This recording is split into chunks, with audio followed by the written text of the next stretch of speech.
नमस्कार. तर अंतर्मनाच्या गुजगोष्टी करता करता टॅरो या विषयाकडे आपण वळलेलो आहोत. आपण नातेसंबंधांबद्दल बोललेलो आहोत आणि आज अतिशय जिव्हाळ्याच्या अशा विषयावर आपण बोलणार आहोत. तो म्हणजे पैसा आणि मनशांती. तर जयंतीताई, आजच्या या नव्या भागात तुझं मनापासून स्वागत आहे. थँक्यू अस्मिता. येस. आणि आत्ता जसं मी म्हटलं तसं की पैसा आणि मनशांती आणि टॅरो, तर हा काय खेळ आहे सगळा. दरवेळेसारखं मी सुरुवातीला पहिल्यांदा माझं ब्रीदवाक्य सांगते की टॅरो कार्ड्स हे भविष्य कथन करत नाहीत, तर ते प्रॉब्लेम सॉल्विंग टूल आहे. त्याचा टूल सारखाच वापर करावा. हे बघ, माणसाच्या आयुष्यामध्ये आपण बघितलं तर 4 गोष्टी खूप महत्त्वाच्या आहेत. मनशांती, आर्थिक बाजू, शिक्षण, पैसा आणि रिलेशन. तर रिलेशन्स आपण बघितली तर ह्या रिलेशनवरती पैसा नावाच्या प्राण्याचा ना खूप जास्त प्रभाव आहे. म्हणजे आपण म्हणतो की अरे नाती आहेत ना, की आपण जीवाला जीव दिला की आपण जगातली कुठलीही गोष्ट जिंकू शकतो, पण त्याच्यासाठी जीवाला जीव देणाऱ्या माणसांबरोबर पैसा सुद्धा तितकाच महत्त्वाचा आहे. हां, माणसाने पैशाला कुठे महत्त्व द्यावं आणि माणसाला कुठे महत्त्व द्यावं हे परिस्थितीनुसार बदलतं. त्यामुळे ना की आपण जे नेहमी म्हणलं ना की नाही पैसा आला ना की माणसं जोडली जातात, पण ती ॲक्च्युली माणसं नसतात. ती तुमच्या पैशाला अट्रॅक्ट झालेली लोक असतात. त्यामुळे टॅरोमधनं आम्ही जेव्हा पैशाकडे बघतो ना, तेव्हा आम्हाला टॅरोमधनं त्यांचे पैशाशी असलेले रिलेशन्स, त्यांच्याकडे येणारा पैसा, त्यांचा सोर्स ऑफ इन्कम, तो किती टिकणार आहे, तो कुठे जाणार आहे, कुठे त्यांना फायदा आहे, कुठे त्यांना तोटा आहे. म्हणजे तोटा नफा हा प्रत्येक दृष्टीने आपल्याला बघावा लागतो. तो नात्यांवर काय परिणाम करतो हाही, ॲज वेल ॲज तो त्या माणसाला किती फ्लरिश करतो हाही. कधी कधी आपण असं बघतो ना की माणसाकडे पैसा खूप आहे, म्हणजे अतोनात पैसा आहे, पण तो माणूस 1 मिनिटही शांत झोपू शकत नाही. कारण की पैसा कमवायच्या नादात तो त्याच्या जवळच्या माणसांपासून इतका दूर केलाय ना की तो पैसा कोणावर खर्च करण्यासाठी ती माणसंच त्याच्याकडे अवेलेबल नाही आहे. आता तू असं म्हणशील की मी जसं तुला म्हटलं की पैसा म्हणजे सोर्स ऑफ इन्कम, तर टॅरोमधनं आम्ही बघतो की आपल्याकडे कोणी क्लायंट आला त्याचा सोर्स ऑफ इन्कम कसा आहे, किंवा तो कसा होणार आहे, किंवा तो कसा व्हायला पाहिजे, मग त्याच्यात कुठे प्रॉब्लेम आहेत का, हे बघून आपण त्यांना त्या दृष्टीने गाईड करत असतो. आता सोर्स ऑफ इन्कममध्ये प्रॉब्लेम म्हणजे काय, तर बरेच वेळा कसं होतं की आपल्याला काही ठिकाणी दिसतं की माणूस बेसिक शिक्षण घेतलेलं आहे, पण स्किल्ड आहे, पण त्याला त्या स्किल्डच्या दृष्टीने जॉब मिळत नाही आहे. त्याला जॉब काय, म्हणजे तू आत्ताच्या पिढीमध्ये बघितलं की ते शिकतात एक आणि जॉब काहीतरी वेगळ्या फील्डमध्ये करत असतात. तर अशा ठिकाणी कसं होतं की स्किल त्यांचं त्या दृष्टीने बघितलं असतं. शिक्षण, स्किल ॲज इन मी शिक्षण म्हणते की त्यांचं शिक्षण वेगळंच झालं आहे, पण त्यांचं स्किल दुसऱ्या कुठल्या तरी गोष्टीमध्ये आहे. तर मग माणसाने त्यांना जे जमतं ना त्याच्यावरती फोकस करावा, ना की मी काय शिकलो. आता काय होतं माहिती आहे का की ते शिकलेल्या फील्डमध्ये त्यांना जर इंटरेस्ट नसेल ना, तर ते त्याच्यातनं त्यांना हवा तसा पैसा मिळवू शकत नाही. कारण ते हाफ हार्टेडली करत असतात की मला घरातल्यांनी हे करायला लावले. बरेच वेळा आता तो असं बघ की नाही इंजिनियरच झाला पाहिजे मला मुलगा, मुलाने इंजिनिअरिंग शिकलं, तो त्यावेळा त्याला जो वाटला त्या विषयात, किंवा त्यावेळा पिअर प्रेशर, घरातल्यांचं प्रेशर, या सगळ्या दृष्टीने एखादा विषय त्या मुलांनी सिलेक्ट केला आणि त्याच्यात त्यांनी इंजिनिअरिंग केलं. पण पुढे जाऊन त्या मुलाला माहिती की मला ह्याच्यात इंटरेस्टच नाही आहे, त्यामुळे तो जॉब करताना सुद्धा ना त्याच्यामध्ये तो 100% एफर्ट देऊ शकत नाही. मग काय होतं की त्या मुलाला एफर्ट नसल्यामुळे तिथनं जी बाकीच्या लोकांना जी इन्क्रिमेंट्स मिळतात किंवा जी ग्रोथ मिळते ती या मुलाची तिथे कुठेतरी अडकते. मग तिथे प्रॉब्लेम काय येतो की इतकं शिकून सुद्धा ह्याच्याकडे पैसा नाही आहे. म्हणजे पैसा नाही असं नाही आहे, पण म्हणजे जेवढा त्याला हवा आहे तेवढा त्या वेळेला त्याला अवेलेबल होत नाही. It is a question of availability की अरे मला हे पुढचं शिकायचं आहे, मग आता काय मी हे शिकलो आहे आणि आता मला याच्यामध्ये काहीतरी करायचं आहे, मग त्यावेळेला त्याच्याकडे तो पैसा अवेलेबलच नसतो. मग काय होतं की त्याची घरातल्यांवर चिडचिड, उद्या लग्न झाल्यावर सुद्धा की अहो तुम्ही मला म्हणला होतात की हा मुलगा, म्हणजे घरच्यांना मुलगी म्हणू शकते की तुम्ही मला सांगितलं होतं की हा एवढा मुलगा शिकलेला इंजिनियर आहे, ते मी स्वतः इंजिनियर आहे, पण माझं पॅकेज वाढतं आणि याचं पॅकेज वाढतच नाही आहे. मग इथे काय होतं की पॅकेजवरनं आपण कितीही बदललो ना तरी मला हा ट्रेंड टॅरो रिडिंग करताना ना खूप जास्त दिसतोय की मुलांनी किंवा वुड बी हजबंडचा पगार किंवा त्याचं जे काय असेल ना ते किमान त्यांच्याकडे पेक्षा एक थोडंसं जास्तच पाहिजे असं. हे बघ, मुलगा किंवा म्हणजे वुड बी हजबंडकडनं मुलींच्या म्हणजे अपेक्षा असतात की त्याचा पगार माझ्यापेक्षा जास्त असावा. म्हणजे तो स्टेटस सिम्बॉल म्हण किंवा काय आपल्या डोक्यामध्ये काय म्हणजे इक्वल असला तरी खरं काही फरक पडत नाही, थोडा कमी असेल तरी काही फरक पडत नाही, कारण की ह्या फेजेस आहेत आयुष्यामधल्या, कधी ती पुढे जाईल कधी तो पुढे जाईल. पण हे जे मेंटल ब्लॉक लोकांनी डोक्यामध्ये करून ठेवलेत ना त्याच्या प्रेशरमुळे त्यांच्या नात्याला पैसा हे ग्रहण होतं की अरे मी जास्त, मग तिथे त्या मुलीचा इगो कुठेतरी जास्त की मी I am earning more than you. So म्हणलं तर खूप काही फरक पडत नाही आहे ॲज लॉंग ॲज तुमच्या दोघांचा म्हणून पैसा घरात येतोय ना. मग तुम्ही तुमच्याकडे काय आहे बघावं, का ह्याच्या कोणाला कमी लेखण्यामध्ये तुम्हाला तुमचा स्वभाव त्या बाजूने झुकला नाही पाहिजे. तर हा पैसा आपल्याला नवीन रिलेशनशिपमध्ये असा बरेच वेळेला आडवा येताना दिसतो की एखाद्या कंपनी पॉलिसीज वेगवेगळ्या असतात त्यामुळे अप्रायझल्सचे हे वेगवेगळे असू शकतात. पण लोकांना तिथे म्हणजे जेव्हा टॅरो रिडिंग मी करते ना तेव्हा मला या सगळ्या गोष्टी खूप प्रकर्षाने जाणवतात की अरे म्हणलं ते खूप क्षुल्लक कारण आहे पण हे त्याचा इतका इश्यू करतात. एकमेकांची जमत नाही आहे का, तर तसं नाही. एकमेकांवर प्रेम नाही आहे का, तसं नाही आहे. पण त्यांचा हे स्टेटस सिम्बॉल जिथे येतो की यू अर्न मोर, कमी जास्त कमवते, तर मग ते कुठेतरी गडबडतं आहे. सो पैसा म्हणलं तर खूप गरजेचं आहे, पण त्यावेळेला त्यांनी त्या रिलेशनला महत्त्व न देता पैशाला महत्त्व दिल्यामुळे त्यांचा कुठेतरी एक नात्यात ताण वाढतो. आता थोडंसं मी आपल्या कार्ड्सकडे येते, कारण सामान्य आमच्यासारख्या लोकांना ज्यांचा अभ्यास नाही आहे या गोष्टींचा, तर असं वाटतं की कॉइन्सची कार्ड आली तरच पैशाबद्दल बोललं जात आहे का, किंवा यु नो बरोबर जसं मॅन होल्डिंग कॉइन क्युरियोसिटी आम्हाला टॅरो कार्ड्स काय बोलतात, काय सांगतात. टॅरो कार्ड मध्ये कप्सची कार्ड आहेत की जे तुमचं आपण रिलेशन्स त्याच्यातनं बघतो. तसं पेंटेकल्सची कार्ड आहेत की जे कॉइन आहे त्याच्यावरती स्टार असतो. तर पेंटेकल्सची कार्ड म्हणजे आपल्याला आपली स्थावर जंगम मालमत्ता दाखवतात. मग आता आपण काय बघतो की ओके पैसा माझ्याकडे कसा येणार हे सगळं मला पेंटेकल्स दाखवते. पण बरेच वेळेला कसं होतं की माझ्या आईकडनं मला प्रॉपर्टी मिळणार आहे, माझ्या वडिलांकडनं मला मिळणार आहे, किंवा माझे वुड बी सासू सासरे किंवा म्हणजे मुलीचे असू देत का हे खूप श्रीमंत आहेत, तर ते सुद्धा आपल्याला या ह्याच्यामधनं कार्ड्स दाखवतात. तर पेंटेकल्स बरोबरच आपल्याला मेजर अर्काना सुद्धा काही ठिकाणी पैशाचे व्यवहार दाखवतात. कारण कसा सामान्य आहेत या गोष्टी, आम्हाला माहित नसतं. बरोबर, म्हणजे कशाचे अर्थ काय आहेत, बरोबर, काय कार्ड आल्यावर काय उत्तर आहे, म्हणजे पॉझिटिव्ह आहे काय आहे, की काय कार्ड आल्यावरती काय उत्तर आहे पेक्षा काय कार्ड कशा बरोबर येतं आहे आणि ते कुठल्या प्रश्नाचं उत्तर म्हणून येतंय याला तिथे महत्व असतं.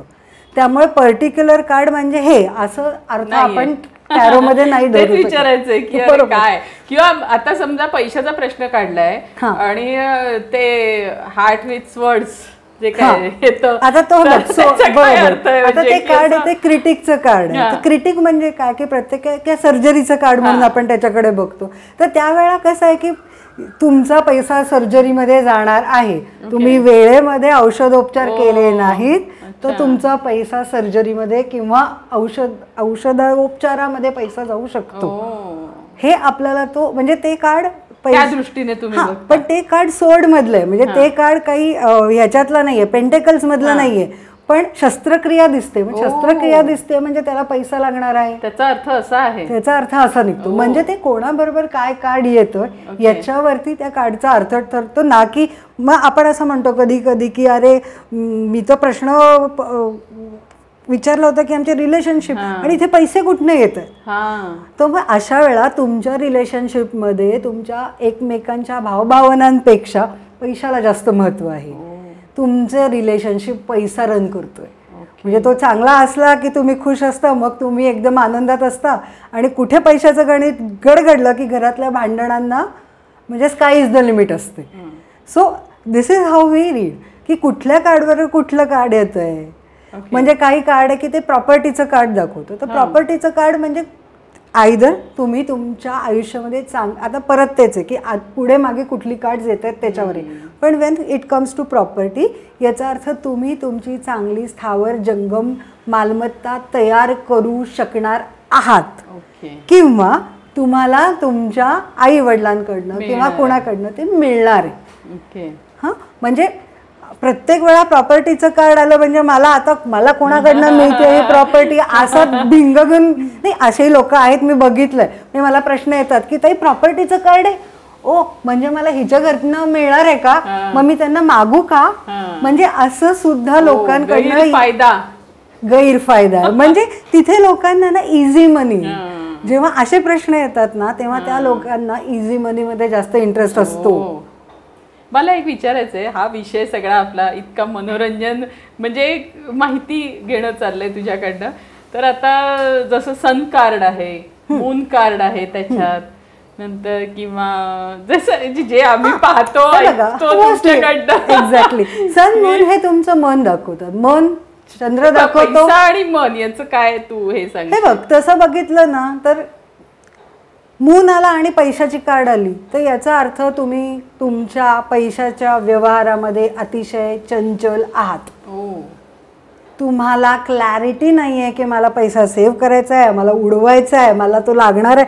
म्हणजे तुमच्या दृष्टीने तो आत्ता आलाय ना, मग मी काय करू आणि काय नको. म्हणजे त्याच्यामध्ये कुठेही फ्युचर प्लॅन किंवा काही नाही. म्हणजे या कन्फ्यूज की मला हे नक्की याचं करायचं काय. मग त्यामुळे त्यावेळेला जसं सन क्लॅरिटी देतो तुला की मला हा पैसा आलाय तर ह्याच्यातले एक्स पैसे माझे इथे जाणार आहेत, वाय पैसे माझे इथे जाणार आहेत, इतकेच पैसे मला खर्च करायचे. म्हणजे तो माणूस खूप जास्त पर्टिक्युलर आणि प्रॅक्टिकल असतो. त्यामुळे त्याचे पैशाचे व्यवहार आपली पांघरून म्हणजे म्हणतो ना आपण अंथरूण पाहून पाय पसरण्याचा जी म्हण आहे त्याप्रमाणे तो त्याच्या असलेल्या पैशांमध्ये त्याच्या आवाक्यातल्या गोष्टींमध्येच तो अतिशय व्यवस्थित इन्व्हेस्ट करतो. तो पैशाला कामाला लावतो. हे बघ पैसा आपण एफडी करतो किंवा आपण शेअर्स घेतो म्हणजे काय करतो. तू आज 10,000 रुपये भरले तर तुझी अशी इच्छा असते की माझ्या 10,000चे एक्स व्हावे किंवा वाय व्हावे. म्हणजे काय यू सी दॅट की तुमचा प्रत्येक वेळा मी जसं जसं माझं वय होणार आहे किंवा मी 10 ठिकाणी काम करू शकत नाही. आपण कसं म्हणतो की एखादा माणूसाने कारखाना काढला की तो 4 लोक कामाला ठेवतो का, तर ते 4 हात त्याला मदत करतात आणि त्याचा बिझनेस एक्सपांड होतो. इथे पैसा जेव्हा तुम्ही इन्व्हेस्ट करता, जमिनीमध्ये असेल, सोन्या नाण्यामध्ये असेल, शेअर्समध्ये असेल किंवा अजून अन्य कुठल्याही मार्गाने असेल, तुम्ही जेव्हा पैसा इन्व्हेस्ट करता तेव्हा तुम्ही बघता की तो माझ्यासाठी काम करेल. सो सनचं कार्ड आल्यावरती त्या माणसाला अतिशय क्लॅरिटी असते की मला माझ्या गरजा काय आहेत, मला कधी कधी पैसा लागू शकतो. मग त्या दृष्टीने मला या ह्याच्यामध्ये जर मी पैसा ठेवला म्हणजे तुला तो माणूस ना बऱ्यापैकी तुला मार्केट म्हण किंवा या सगळ्या गोष्टींमध्ये वेल नॉलेज्ड असलेला दिसेल की तो प्रत्येक वेळा त्याच्यात नवीन नवीन नॉलेज घेत जातो की अरे बापरे आत्ता मी इथे पैसा ठेवला, इकडचं आत्ता सोन्याचे भाव कमी झालेत, मग माझी इन्व्हेस्टमेंट मग तो पटकन ते सोन्यातले पैसे लिक्विडेट वेळेत करून ते दुसरीकडे इन्व्हेस्ट करतो. म्हणजे तो अतिशय कॅल्क्युलेटिव्ह असतो आणि त्याला प्रचंड क्लॅरिटी असते. म्हणजे सनचं कार्ड आलं आणि नात्यामध्ये तर त्या माणसाला तो त्याच्या घरच्यांना अतिशय क्लिअर कट सांगतो की बाबा रे आपल्याकडे इतके पैसे आहेत, तुझे पैसे इतके, माझे पैसे इतके, टुगेदर आपले इतके पैसे येतात, त्यातले हे पैसे असे आपण गुंतवायचे आहेत. आणि एक्स अमाऊंट आपण खर्च करायची. तेच जर चंद्रवाला माणूस असेल ना तर त्याचं असं होतं की हा पैसा इन्व्हेस्ट किती म्हणजे खरंच आता करायचं का करायची मला, मी नाही केलं तर चालेल का, आत्ता हे थोडं जरा पुढे ढकललं तर चालेल का.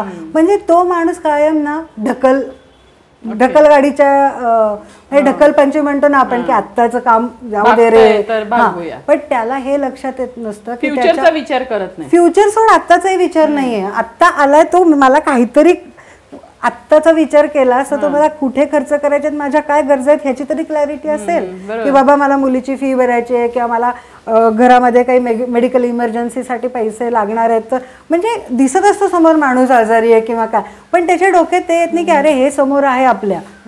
त्यावेळा त्याच्या मनामध्ये जे वाटेल त्यावर तो पैसा खर्च करतो. आणि मला एक विचारायचं आहे की जे मागच्या वेळेस तुझ्याकडनं माहिती मिळाली होती की ॲट प्रेझेंट टॅरो इज आत्ताची तुमची मानसिक अवस्था आणि ॲट प्रेझेंट बद्दल आपण जास्त बोलतो, हो की नाही? बरोबर. पण पैसा हा विषय जेव्हा येतो तेव्हा मला असं वाटतं की थोडं फ्लॅशबॅक, मागे काय घडलेलं आहे, आता काय आहे आणि फ्युचरला काय प्रिकॉशन्स. एक्झॅक्टली. तुम्ही तिन्ही बाजूंनी बघता का ॲट प्रेझेंट? कार्ड बघताना कायम आपण तिन्ही बाजूनी बघतो. ओके. आपण पास्ट बघतो, प्रेझेंट बघतो आणि फ्युचर बघतो. कारण पास्टमध्ये केलेल्या चुका जर आपण प्रेझेंटमध्ये म्हणजे तुम्ही जर त्या परत रिपीट केल्यात तर एंड ऑफ द डे तुमचं फ्युचर स्पॉइल होणार. सो विदाऊट पास्ट तुम्ही प्रेझेंटमध्ये कामं करतच नसता. पण आणि हे कसं कळतं का ताई की म्हणजे आता आपण म्हणतो की जसं पत्रिकांवरनं अभ्यास करतात किंवा इतर अनेक गोष्टी आहेत, न्यूमरोलॉजी आहे, तसं कार्डवरनं असं कळू शकतं की एखाद्याला शेअर्स किंवा अमक्या अमक्या ठिकाणी पैसा गुंतवणं हे लाभतं आहे, तशी पण एखाद्याला नाही लाभत. हो. हे तुम्हाला कसं कळतं? काही कार्ड्स आहेत की जी दाखवतात, म्हणजे एक कार्ड आहे त्याच्यामध्ये, तर ते कार्ड आलं ना की तो माणूस सट्टा आणि याच्यामध्ये तुम्हाला जास्त कार्यरत दिसतो. अच्छा, ते काय कार्ड आहे आपण सांगू शकतो का? नाही, असं मी मुद्दामून सांगत नाही, कारण की लोक त्याचे वेगळे अर्थ घेतात. तर अशी, आणि परत तिथे कसं आहे की ते पर्टिक्युलर कार्ड कुठल्या बाजूने कुठल्या कार्ड्स बरोबर आलंय त्याप्रमाणे त्याचा अर्थ बदलतो. मी परत सांगते की एक कार्डचं मिनिंग जरी असेल तरी ते एज ग्रुप प्रमाणे, मी जसं आधी सांगितलं, एज ग्रुप प्रमाणे, परिस्थितीप्रमाणे, आजूबाजूच्या सिच्युएशन प्रमाणे ते बदललेलं असतं. त्यामुळे आपण हे कार्ड म्हणजे हे आलं म्हणजे मी आता घोड्यावर पैसे लावणारे असं ते नाहीये. म्हणून मी पर्टिक्युलरली कार्डचं आत्ता नाव मेन्शन करत नाहीये, कारण लोकांच्या डोक्यामध्ये फक्त हे कार्ड आणि पैसा असं आपण की हे कार्ड आणि सट्टा त्या मॅडमने सांगितलं होतं एवढंच लक्षात येतं. हे सगळ्यांनी लक्षात ठेवलं पाहिजे की प्रत्येक व्यक्ती गणिक, माणसा गणिक, त्याच्या परिस्थिती गणिक, त्या कार्डांचे अर्थ बदलतातच. एक कार्ड आलं तर ते तुला एक्स असेल तर दुसऱ्याला ते एक्सच असेल असं त्याचा कधीही अर्थ नसतो. माणूस बदलला की त्याचे विचार बदलतात, आचार बदलतात, परिस्थिती बदलते, त्याची सिच्युएशन्स बदलतात. त्यामुळे एक कार्ड इज इक्वल टू हे मिनिंग, म्हणजे हे कार्ड आलं की मला हे असं टॅरो कार्डमध्ये आपण म्हणू शकत नाही. लाखो परमिटेशन कॉम्बिनेशन होतात. कार्ड आपल्याकडे 78च आहेत. मग तुम्हाला सांग की लाखो परमिटेशन कॉम्बिनेशनला जर 78 कार्ड हे कार्ड असंच म्हणते तर ती कॉम्बिनेशन्सच होणार नाहीत ना. त्यामुळे त्या परिस्थितीत त्या कार्डमधलं काय आपल्याला हायलाईट होतंय, कार्ड काय सांगते, आजूबाजूला काय कार्ड्स आहेत ह्याच्यावरती ते अवलंबून असतं.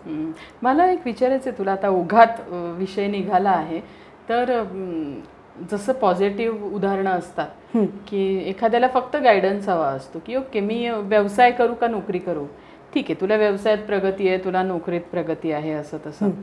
असंही एखादं कुणीतरी तुला भेटत असेल की ज्याला बिचाराला कदाचित त्याची तेवढी कपॅसिटीच नाही आहे काही करण्याची. आपण निगेटिव्ह नकोच बोलूया या वाक्याला, पण तुझ्या डोळ्यांना ते दिसतंय, कार्ड सांगतायत की याने काही केलं तरी तो ॲव्हरेजच जाणार आहे किंवा हे. तर अशा वेळेस दोन प्रश्न आहेत माझे. एक म्हणजे आर्थिकदृष्ट्या काम करताना काय सल्ला इनडायरेक्टली तुम्ही, जसं आपण मनाचं आणि याचं बोललेलो की किंवा नात्यांचं, की जर ते तुटणारच आहे तर ती सांगण्याची पण एक पद्धत असते. एक्झॅक्टली तसंच आपण जेव्हा कार्ड्स बघतो ना, पैशाचे कार्ड बघतो, तर मोस्टली काही कार्ड्स आहेत की जे आपल्याला सांगतात की हे बघ तू पार्टनरशिप करू नकोस, तुला फार काही त्याच्यात यश नाही आहे, किंवा हे पार्टनरशिप कर, पार्टनरशिप केली तरच तुला. हे बघ कसं असतं की माणूस हा 100% सगळे गुणसंपन्न नसतो, सर्व गुणसंपन्न कोणीच नाही. मग जेव्हा पार्टनर चूज करतो की आपल्याला कळते की या माणसामध्ये ही गोष्ट कमी, याला मार्केटिंगचा, मॅन्युफॅक्चरिंग चांगला करतो पण याला म्हणजे मार्केटिंगचा याला अँगल नाही आहे. सो याचा पार्टनर जर मार्केटिंगची बाजू सांभाळणारा याला मिळाला ना तर मग दोघांसाठी विन विन सिच्युएशन होईल. मग ते कार्ड आपल्याला सांगतात की अरे या माणसाला तुम्ही असं असं सांगा, ह्यांनी एकटं काही करायला गेलं तर ते सक्सेसफुल का होणार नाहीये, कारण की ही विंग याची कुठेतरी कमकुवत आहे. तर मग आपण त्याला सांगू शकतो की तुम्हाला जर कोणी मार्केटिंगचा हे पार्टनर मिळाला तर तुम्ही पार्टनरशिपमध्ये करा, किंवा तुम्ही काम करताना पार्टनरशिपसाठी कोणाला तरी वेगळं नेमा. सगळंच तुमच्या हातामध्ये नाही. You are expert in manufacturing, किंवा आपण एखाद्या माणसाला सांगू शकतो की बाबा मॅन्युफॅक्चरिंग हा तुझा पिंड नाही, तुझा पिंड काय आहे, विकणे. तू चांगला सेलू आहेस, तू सेल चांगला करू शकतो, तू सेल्स वरती हे कर. मग आता काही ठिकाणी कसं असतं की आपल्याकडे लोक येतात करिअरच्या ह्याच्याने की मला प्रोफाईल चेंज करायचं आहे, मी आता मार्केटिंगमध्ये होतो, आता मी दुसऱ्या डिपार्टमेंटमध्ये जाऊ इच्छितो. तर त्यावेळेला त्या परिस्थितीमध्ये त्या माणसाची कार्ड काय आलीत हे बघून आपण त्याला सांगतो की तू आत्ता हे चेंज कर किंवा करू नको. कारण कधी कधी ते चेंज करणं का तो स्टॅग्नंट झालेला आहे आणि इथे त्याची ग्रोथ नाही आहे, आणि त्या माणसामध्ये केपेबिलिटी कपॅसिटी दोन्ही आहे की तो दुसऱ्या फील्डमध्ये सुद्धा काम करू शकतो. ओनली थिंग इतके दिवस त्यांनी हे करून बघितलं, त्याला आता त्याच्यामध्ये फारशी ग्रोथ दिसत नाही आहे आणि तो हातपाय मारतो बाहेर पडायला, तर आपण डेफिनेटली त्याला तो सल्ला देऊ शकतो की बाबा हा राईट टाईम आहे. कधी राईट टाईम नसेल तर आपण त्याला सांगतो की 6 महिने थांब, तुला जे दुसरं काही करायचं आहे ना त्या गोष्टीचा पूर्ण अभ्यास कर, ती कशी जमेल, कशी करता येईल, काय केलं पाहिजे, काय नाही केलं पाहिजे, माझ्यात काय चांगलं आहे, माझ्यात काय चांगलं नाही आहे, कुठे मी इम्प्रूव्ह होऊ शकतो, कुठे मी इम्प्रूव्ह होऊच शकत नाही. या सगळ्या बाजूनी स्वतःचा विचार कर आणि मग पाऊल टाक. तू आत्ता घाईघाईमध्ये घेतलेला डिसिजन पुढे जाऊन जर तुला त्रास देणार असेल त्यापेक्षा 3 महिने थांबून तर तू डिसिजन घेतलास तर that will be more fruitful for you. So card आपल्याला आर्थिक ह्याच्यामध्ये सांगतात की एखादा मुलगा की नाही मला परदेशात जॉब करायला जायचं आहे, तर मग कार्ड आपल्याला सांगतात की त्याला चांगले चान्सेस आहेत का नाही आहेत. म्हणजे काही कार्ड्स आहेत, म्हणजे आता हे बघ जसं वर्ल्ड कार्ड आहे तर ते तुम्हाला सांगतं की तुम्ही ऑल ओव्हर वर्ल्ड कुठेही जाऊन काम करू शकता, तुम्हाला चांगली ग्रोथ आहे. ते रिव्हर्स झालं तर आपण म्हणू शकतो की नाही बाबा तुला एक्सपेक्टेड ग्रोथ आत्ता नाही. सो वेदर टू गो, म्हणजे गेलास तरी आता हाय होप्स ठेवू नको. मी असं म्हणत नाही की ते रिव्हर्स झालं म्हणजे निगेटिव्ह आहे तू जाऊच नको.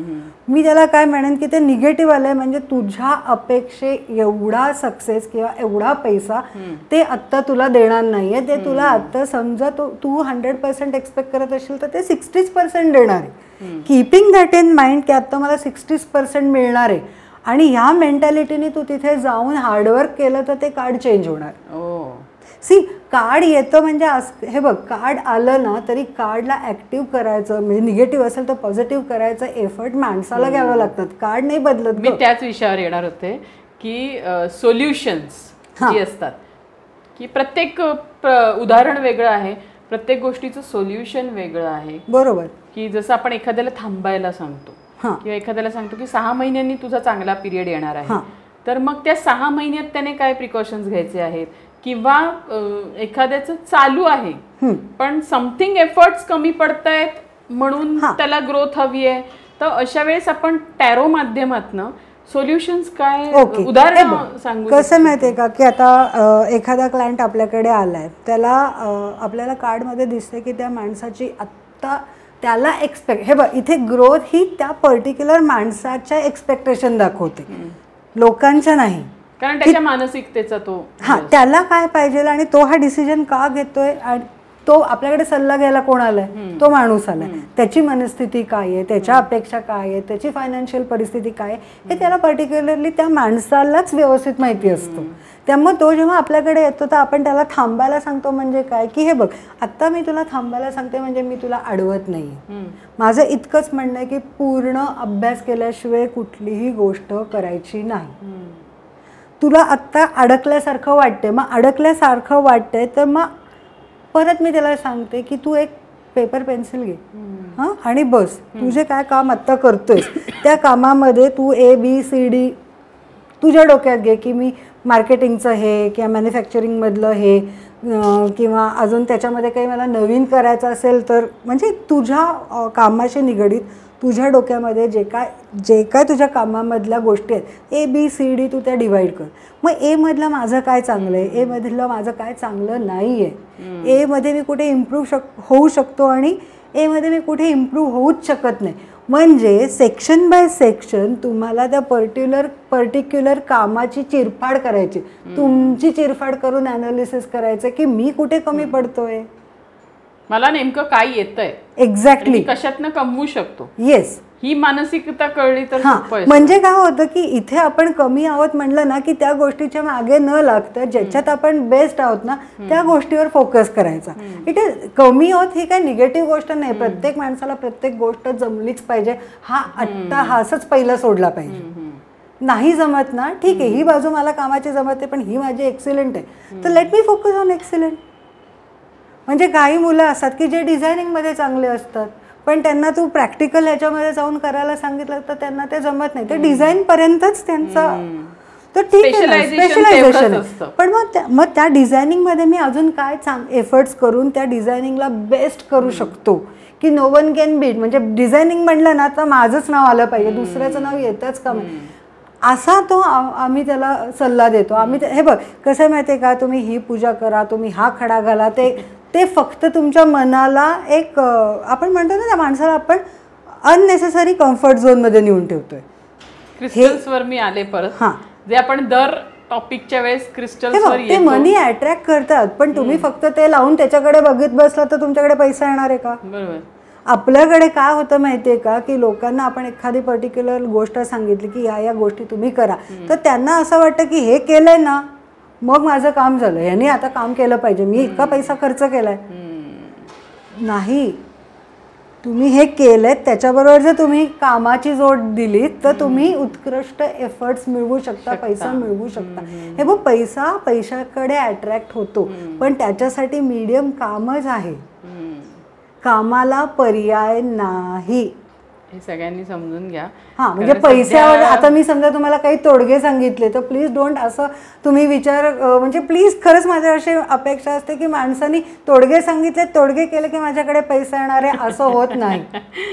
हाफ ऑफ द टाइम असंच वाटतं ही पूजा केली आहे, हे पूजा केली आहे, प्रार्थना, एक्झॅक्टली ते तुम्ही केलंय ते तुम्हाला बूस्ट करण्यासाठी असतं की अरे मी हे केलंय तर हे मला तेवढी शक्ती देईल की मी हे काम चांगल्या पद्धतीने तडीच नेईन. कारण मी चॅन्टिंग या विषयाकडे पण येते ह्याच्यातनं, कारण हे अतिशय जिव्हाळ्याचे प्रश्न आहेत की लोकांना असं वाटतं की एखादी गोष्ट एखादा शब्द आपल्याला बोलायला सांगितलंय, असं काही टेक्निक्स आहेत तुला माहिती, आपण ओपनली त्याचं नाव नको घेऊया किंवा त्या वाईटही नाहीयेत.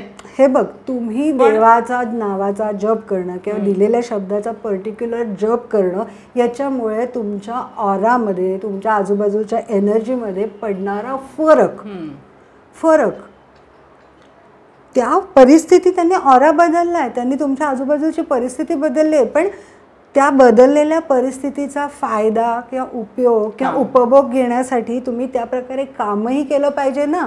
करेक्ट आहे. तुला ती गोष्ट आठवते का बघ, म्हणजे आपण जोकमध्ये खूप वेळा ऐकली असेल की एका माणसाची देवावर खूप भक्ती होती आणि तो पूर आला आणि तो मंदिराच्या कळसावर जाऊन बसला आणि एक बोट आली, माझा देव वाचवेल. तर देव वाचवेल म्हणजे तुम्ही प्रत्येक गोष्ट तुम्ही तिथे उभं राहिला तर देव का तुम्हाला ढकलून, तुम्ही बोटीत बसायचे तर एफर्ट घ्या.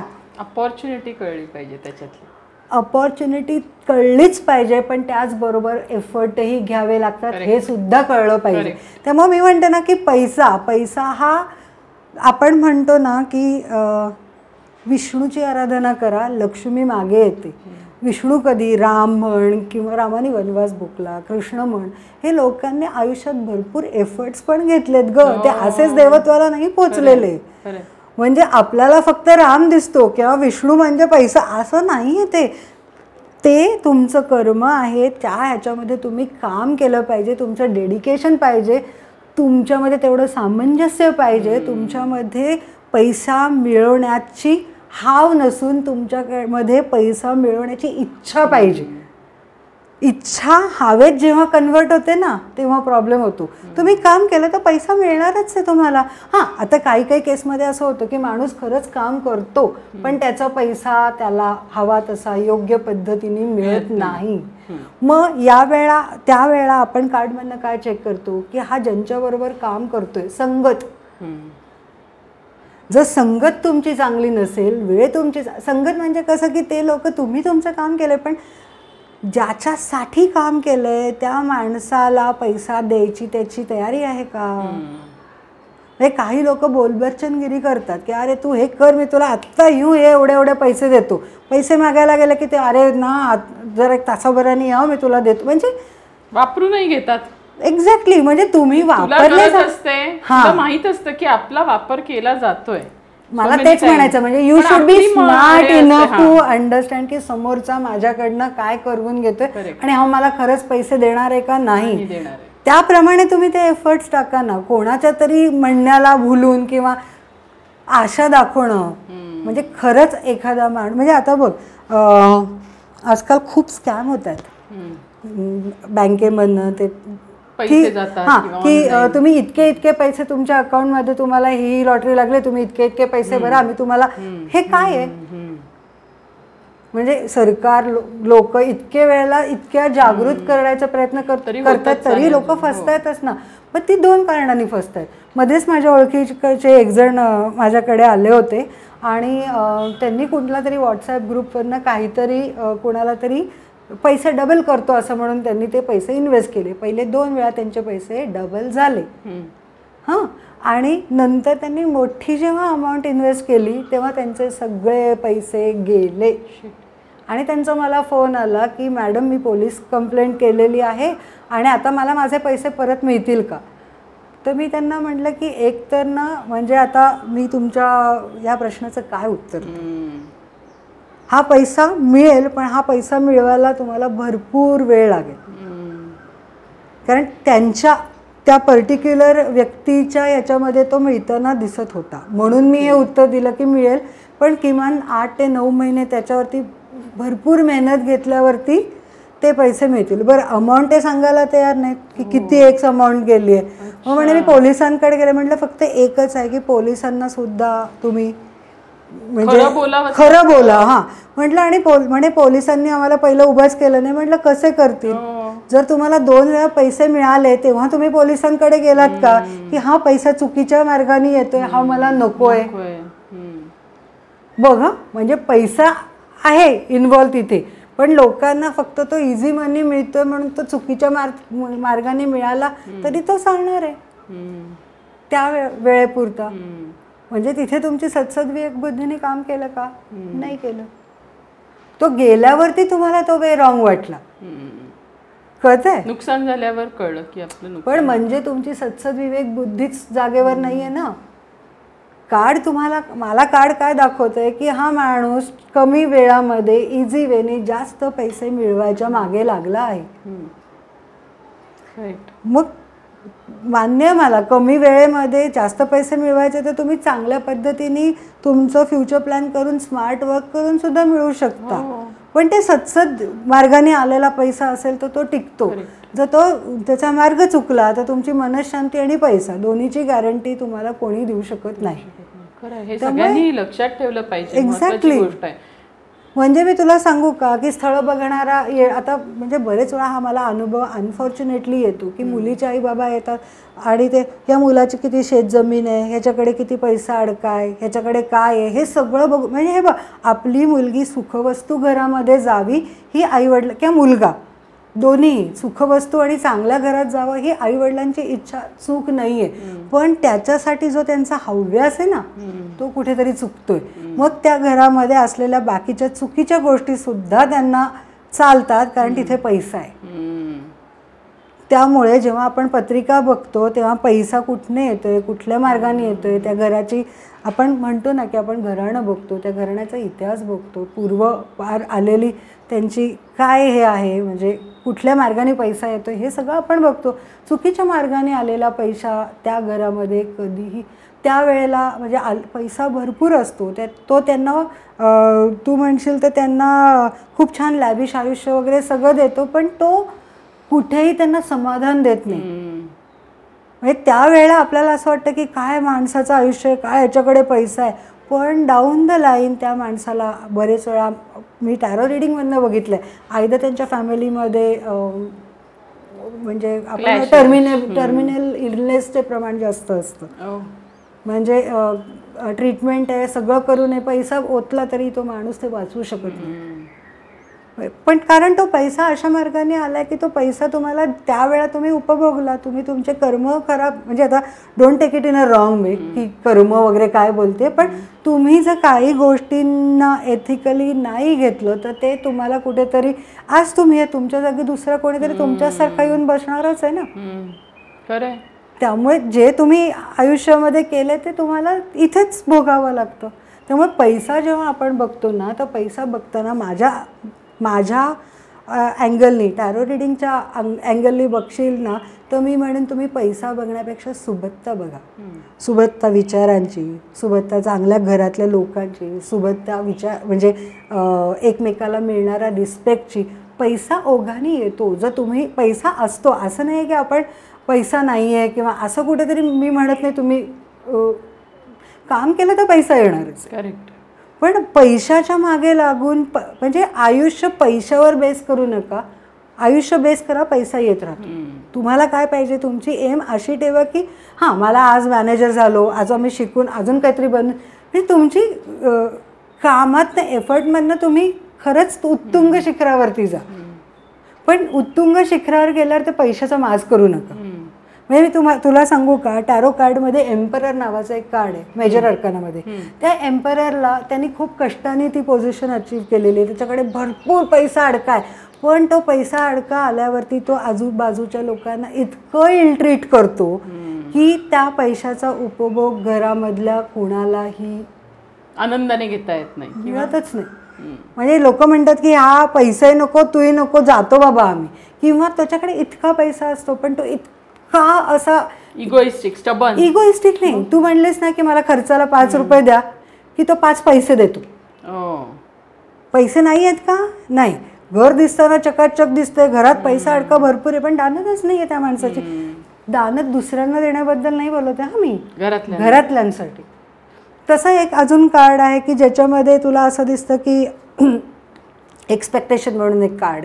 तर त्या कार्डमध्ये असं दिसतं ना की घरामध्ये पैसा अडका यावा आणि त्या माणसाच्या हाय होप्स आहेत स्वतःकडनं, आणि तो ही इज डुईंग ब्रिलियंट. तो खरंच खूप कष्टाने वरती आलेला आहे. तो कुठेही माहिती आहे का शॉर्टकट्स किंवा यांनी आलेला नाही आहे. तो खरंच लॉंग वे आलेला आहे आणि त्यांनी भरपूर पैसा कमवला आहे. पण अनफॉर्च्युनेटली त्याचे इतके हाय एम्स होते आयुष्यामध्ये की तो त्या एम्सला त्यांनी स्वकष्टाने अचीव्ह केलं, त्याच्याबद्दल त्याला सॅल्यूट आहे. पण ते करत असताना तो त्याच्या फॅमिलीला वेळच देऊ शकलेला नाहीये. त्यामुळे ती एक म्हणजे पैसा अडका आहे पण मी एकटा आहे, माझे घरातले आहेत पण मला त्यांच्याबरोबर वेळच, आज मी गेलोय फॉरेनला गेलोय पण माझ्या फॅमिलीला मला नाही नेता येते.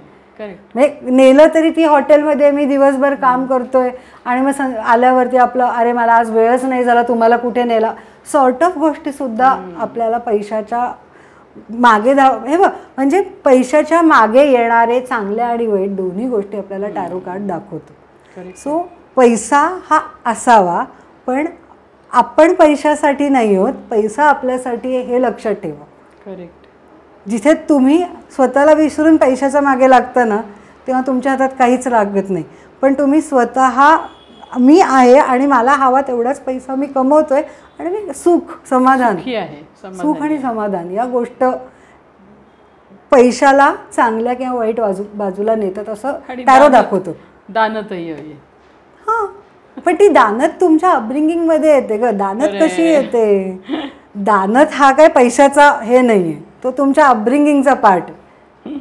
किंवा तुम्हाला लोकांनी कसं वागवलंय, मग तुम्ही तुसडे म्हणजे स्वभाव थोडक्यात आपण काय अडॉप्ट करतो हां त्याच्यावरती आहे. त्यामुळे दानत हे खूप, मला विचारशील तर मी दानतला खूप वेगवेगळ्या अँगलमधनं बघेन की तो शब्द आपण दानत म्हणलं की पैसा असं नाहीये. मी तो माणूस वाईट आहे का नाहीये, पण त्याला आता त्याचा तो पिंड नाहीये ग, त्याच्या आयुष्यात तो इतका घोड्यासारखा पडलाय ना की धापडं लावून की त्याला ती विजनच संपली. आणि त्याच्या म्हणजे काही टॅरो कार्डमधली कार्ड्स आहेत ना ती दाखवतात की काही माणसांना मी माझ्या घरातल्या लोकांना मस्त बंगला, गाडी, भरपूर पैसा अडका दिलाय, चांगल्या शाळेत घातलंय, चांगलं शिक्षण देतोय, चांगली लग्न केली आहेत, म्हणजे मी त्यांच्यासाठी सगळं केलं, हाच फक्त त्याचा अर्थ. हां, म्हणजे त्याच्यासाठी तो मरत असतो की पैसा मिळाला ना की मी यांना जगातली सगळी सुख यांच्या पायाशी आणून ठेवली, हा समजाने तो माणूस पळतो. म्हणजे हे बघ, आपल्या फॅमिलीला काहीतरी चांगलं देणं म्हणून मी पळतोय ही वाईट गोष्ट नाहीये. पण जर त्या माणसाची बायको खूप सेन्सिटिव्ह असेल, ती भावनिक असेल, त्याची मुलं भावनिक असतील की मला बाबा 2 रुपये तुम्ही नाही दिले, मला चॉकलेट नाही आणलं तरी चालेल, पण बाबा 5 मिनिटं माझ्या शेजारी बसा ना. पण मुलांना कधीतरी वेळ द्यावा लागतो. मुलांच्या अपब्रिंगिंगमध्येही फक्त पैसा काम करत नाही, तर मुलांच्या अपब्रिंगिंग बरोबर त्या असलेल्या पैशाबरोबर बाबांनी मुलांना कुठेतरी 4 दिवस पिकनिकला नेलं आणि त्यांच्यावरती तो पैसा खर्च केला, त्यांच्याशी कम्युनिकेशन ठेवलं, त्यांना काय आवड निवड ते त्यांनी स्वतः कम्युनिकेट करून. म्हणजे कसं आहे माहिती आहे का की पैसा आला तरी तो पैसा मुलांवर खर्च करताना तो फक्त मुलांसाठी हा घ्या की हे घे, हां चल तुला काय करायचं आहे, अप्रोच. सो पैसा खूप, म्हणजे तो माणूस वाईट आहे का, त्याचा स्वभाव वाईट आहे का, नाही, पण त्याचा डोक्यामध्ये एक मेंटल ब्लॉक बसला आहे की जगात पैसा आपण सगळ्यांना दिला की लोक खुश असतात. म्हणजे काही पुरुष येतात किंवा काही बायका पण येतात की ज्या म्हणतात की म्हणजे त्यांच्या नवऱ्याची खूप अपेक्षा असते की त्यांना वेळ द्यावा वगैरे, यांना इंटरेस्ट नसतो, यांना पैशात इंटरेस्ट असतो, गॉसिपिंगमध्ये इंटरेस्ट असतो. त्यांचा नवरा शेजारी बसला तरी त्या फोनवर तिसऱ्याशी गॉसिप करत असतात, आज माझ्या नवऱ्याने मला इतके पैसे दिले आणि त्या पैशातनं मी आणलं. अरे तो शेजारी बसलेला नवरा तुझ्या तोंडाकडे बघतो, एकदा बघ त्याच्याकडे. म्हणजे आम्ही कधी कधी काही अशी कार्ड, जसं मी तुला एम्परर कार्ड म्हणलं, ते एम्परर कार्ड आलं आणि एखादी मुलगी असेल की जी प्रचंड मनी माइंडेड आहे की तिला माणूस कसाही असे ना का फरक पडत नाही, दारुडा असू दे, जुगारी असू दे किंवा कसा पण असू दे, पैसा ना त्याच्याकडे, तर त्या मुलींनी त्या माणसाशी लग्न करावं की her only and only aim is पैसा. आणि त्याचं एम आहे की तू काही कर, हे घे तुला थोडेफार पैसे, तोही तुला इलट्रीट करेल, तूही त्याला इलट्रीट करशील. म्हणजे त्या नात्यामध्ये दोघं एकमेकांना जसेच तसे असतात. पण तिथे ती मुलगी तसा विचार करणारी असावी. काही मुली असतात की ज्या फक्त पैसाच बघतात, तर काही कार्ड अशी येतात की आपण त्या सांगतो की या मुलीला, या माणसाला आयुष्यात हिला वेळ द्यायला जमणार नाही, या माणसाची 25 अफेअर असणार आहेत. हां, म्हणजे कॅरेक्टरलेस माणूस आहे, सगळं आहे. तर मग would you like to choose, तर त्या म्हणतात ठीक आहे, हू केअर्स, मला पैसा मिळतोय ना.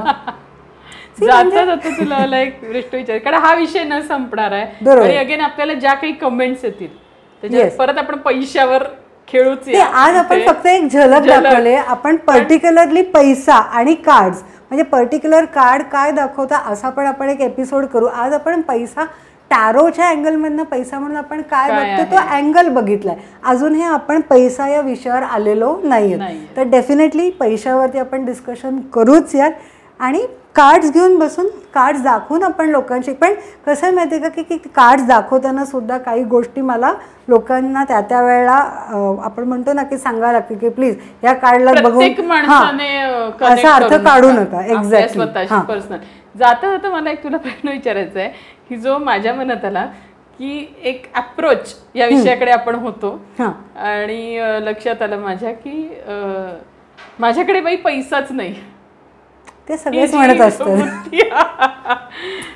आणि काही जण असे असतात थोडेसे की जे म्हणतात की मी सुखवस्तू आहे, आय एम हॅपी विथ मनी, पैशाबरोबर आनंदी असणारे आणि पैशाकडे कोण कसं बघतंय त्याच्यावरती तू म्हणतेस त्याप्रमाणे अप्रोचवर पुढचा डेफिनेटली घेऊया, खरंच घेऊया की माझ्याकडे काय आहे पैशाचं आणि माझ्याकडे काय नाहीये या विषयावर चर्चा करूया. आणि आणखीन एक, आपल्या मागच्या पॉडकास्टला खूप छान प्रतिसाद आलाय सगळ्यांचा. हो, त्याच्याबद्दल सगळ्या प्रेक्षकांना धन्यवाद आणि आभार. येस, आणि तिथे प्रश्नही आलेले आहेत नातेसंबंध, आणि पर्टिक्युलर लोकांनी आपल्याकडनं अपेक्षा केल्या आहेत की तुम्ही प्रत्येक नातेसंबंधाबद्दल बोलावं, कारण ती आत्ता गरज आहे. तसं माझ्याकडे लिव्ह इन वरती बरेचसे प्रश्न आलेले आहेत, आपण आपण हा घेणारच विषय आहोत नक्कीच तो घेऊया. विषय लग्न आणि लिव्ह इन एक एपिसोड आपण फक्त लिव्ह इन वरती घेऊयात आणि एक एपिसोड आपण फक्त लग्नावर घेऊया, कारण दोन्हीमध्ये फायदे तोटे दोन्ही आहेत. तर आपण कारण लोकांना ऐकायचंय, लोकांना इच्छा आहे की टॅरो काय सांगतं, टॅरो नात्यांबद्दल काय सांगतं, टॅरो रिलेशनशिप्स बद्दल काय सांगतं, आणि आत्ताच्या लग्न संस्था हा जो एक जिव्हाळ्याचा आणि एक नाजूक विषय सध्या झालेला आहे, किंवा लिव्हिंग टुगेदर म्हणूया, दोन्ही अतिशय नाजूक विषय आहेत आणि आपण डेफिनेटली अतिशय नाजूकपणे त्यांना हँडल करूया आणि आपण हे नियर फ्युचरमध्ये नक्की बघूया. पण प्रेक्षकांना माझी एक विनंती आहे की प्लीज तुम्ही एपिसोड बघितल्यावर आम्हाला तुमचे प्रश्न पाठवा, म्हणजे ते प्रश्न आम्हाला तुम्हाला त्या पद्धतीने उत्तरं देऊन तुम्हाला जर काही मिसअंडरस्टँडिंग टॅरोबद्दल असेल तर ते सुद्धा आपण नक्कीच क्लिअर करू. कारण काय कौतुक सगळे करतायत, खूप छान होतंय, खूप छान बोलताय, ऐकून छान, पण आता थोडंसं तुमच्या आमच्यापर्यंत येऊ दे, अंतर्मनातलं. आता खरंच आपण अंतर्मनातल्या गुजगोष्टी करूयात आणि तुमच्याकडनं ते याव्या हीच अपेक्षा आहे. येस, आजचा हा भाग, आजचा पॉडकास्ट आपण इथेच थांबूया. तर मंडळी, अंतर्मनातल्या गुजगोष्टी अर्थातच इनर व्हॉइस तुम्ही लाईक करा, शेअर करा, सबस्क्राईब करा आणि तुमचे प्रश्न आमच्यापर्यंत पोहोचवा.